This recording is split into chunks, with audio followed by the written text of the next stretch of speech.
Yo, what's going on YouTube, and welcome to Goal Line Hockey. It's Kevin Forte, and today we are taking a look as we continue our season preview videos. We're heading back to the Eastern Conference today in the Atlantic Division at the Toronto Maple Leafs. So there's a lot of high expectations, of course, for the Toronto Maple Leafs, a team that finally got past the first round last year. They ultimately fell very much short of their ultimate goal of winning the Stanley Cup, losing in the second round to the Florida Panthers. The Florida Panthers ended up going on a run, so it's not like they lost to this slouch bum team in Florida. No. They lost to a good hockey team. But going into this season, the expectations are going to be high once again as they re-sign Austin Matthews. They have one more season of Nylander, depending on if they're able to re-sign him or not. They still have Marner, Tavares. But there is some questions about this team, and we're going to talk about that today.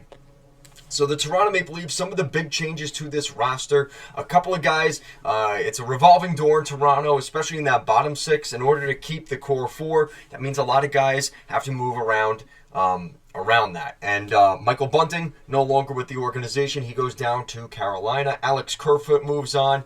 He is somewhere on the West Coast. I don't remember where he ended up signing, but Alex Kerfoot no longer there. Some of the bigger changes to this team are kind of about the guys that they brought in. That's really what we have to talk about today, because we're not really worried about the past. We're worried about the future. So the goaltending stays the same, but there's a lot of changes up front and on the back end. So up front, Tyler Bertuzzi, Max Domi, Ryan Reeves, all coming in. Those are obviously a couple of guys that are culture-changing players. You just talk about guys like Bertuzzi, Domi, and Reeves. They're a pain in the ass to play against, and that's exactly what the Maple Leafs wanted to add this offseason. And, that's exactly what they needed. This is a team that if you want to go on a tough playoff run and you've got to beat some good teams like the Florida Panthers, you've got to have guys that can come in and kind of change the momentum in a game. And these three players in particular up front definitely do that for you. On the back end, they also made some changes. We saw them bringing in John Klingberg. Questionable with what you're going to get with Klingberg. It's a one-year deal, but Klingberg is a pure offensive defenseman. He's going to help out on the power play, but let's be honest, if he isn't on this power play, either on the first or second pair, probably on the second power play unit, if he's not on there, he's kind of useless. And I say that because, and not as a discredit to Klingberg, but he is not good defensively. One of the worst numbers in the NHL in terms of his defensive output. So this is a guy that has to be a little bit more stable defensively just to stay in the league. But he is known for his offensive prowess. And you have that alongside Morgan Rielly, Timothy Liljegren, who are pretty offensive-minded defensemen. It's going to be a threat at the very least on the back end, and a guy that can move the puck forward. So that's the good news there. Goaltending stays pretty much the same, except they do bring in a little bit of reinforcement. So instead of relying purely on Joseph Woll, unfortunately, Erik Källgren no longer part of the organization, so they decided to bring in Martin Jones. Now, in my opinion, I think for this season, maybe not in terms of the future, but for this season, that is an upgrade. So now you've got Ilya Samsonov, Martin Jones, and Joseph Woll. Martin Jones has had kind of a back-and-forth career. He had some really good seasons in San Jose. We obviously know things didn't go so well for him in Philadelphia. And most recently, last season with Seattle, his numbers were okay. He played 50 games for the Kraken, and his numbers were average, to say the least. They were average. So it wasn't necessarily good, but it wasn't necessarily bad either.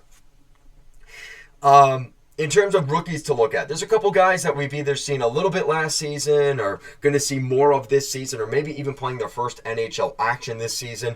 Up front, Matthew Knies is definitely one I'm watching for. We definitely got a glimpse of him at the end of last season, so there's definitely a lot of hype with what he did at the end of last season. He got injured, so expect him to be ready to go, well-rested. I'm expecting a lot from Matthew Knies this season. Another guy to watch up front, Nick Abruzzese.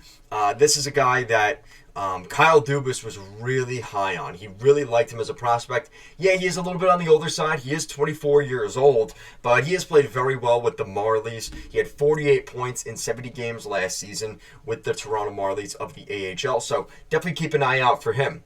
Now, in terms of other guys to watch for, specifically on the back end, the one that really draws my attention is Topi Niemela.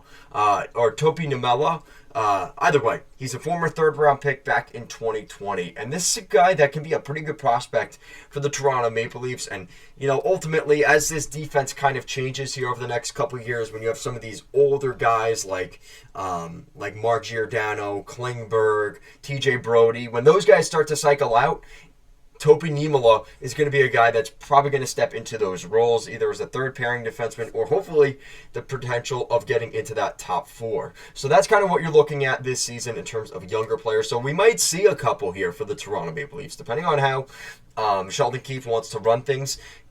Basically because of the salary cap era, that's unfortunately one of those things where you're going to need to bring in younger players, but that's also an opportunity for a guy to crack it in the NHL. And, we saw what Michael Bunting did last season. We've seen what some of these younger guys can do in the past. Expect something here from some of those guys potentially this season. My breakout player for the Toronto Maple Leafs, we know how good guys like Matthews, Marner, Nylander, we know how good those guys are. I'm keeping an eye on Matthew Knies. And like I said, there's a lot of people on that hype train already, but I'm going to jump on that train as well. I think he's a really talented player. From what we saw from him in a very limited sample size, I was against him playing in the playoffs, but he handled it quite well. Showed a lot of poise, a lot of maturity. That is definitely a guy that if he can produce and just kind of keep the train going early in the season and avoid that early season slump, this is going to be a really good hockey player, and I think that the Maple Leafs have a good one here. He's set up for success, potentially playing in that top six with any of those guys. Either it's Nylander, Tavares, or Matthews, or Marner. He's going to be in an opportunity to succeed. It's just, will he take advantage of that? I think he will. That's why I have him as my breakout player. All right, so now that leads us into the best part of the conversation, which is my predictions for the Maple Leafs. And this is not going to surprise anybody all that much, but it might to some. So my prediction is anywhere between 50 to 55 wins. Yes, I'm saying it is going to be one of those years for the Leafs where they are in the President's Trophy conversation. I think they are going to be that good. I think the change in management is going to play a big factor. I think some of those additions like Reeves, who can help settle the room a little bit, especially when things get a little bit tough up there, because it is going to happen. It's just a matter of when and how they handle that. Revo coming up there is huge. Domi is a very good player. Bertuzzi, all those guys are good locker room guys. Not only just players on the ice, but good locker room guys as well. I like them shoring up the net with Martin Jones. Yeah, I know people will say that sounds silly, but in a limited role, anywhere between maybe 15 to 25 games for Jones, in a three-way split with Samsonov and Wall, I think that's actually pretty fair and actually could be pretty good. Like I said, 50 to 55 wins, anywhere between 110 to 115 points. I think it's going to be a spectacular year for the Leafs. It's all about the playoffs. That's really what this comes down to. And I don't have the magic ball to tell you that I know for a fact they're going to go to the Eastern Conference Final or they're going to go to the Stanley Cup Final. And let's be honest, a lot can happen between now and the end of this season in terms of what they could do with the trade deadline, if they could add to that blue line. This is going to be a really good regular season team, but I have some questions about the goaltending and the defense, and we know my stance. Goalies get you to the playoffs. Defense wins championships. And I can't honestly say that right now for the Toronto Maple Leafs, and that's why I think ultimately in the playoffs it's still going to be a problem.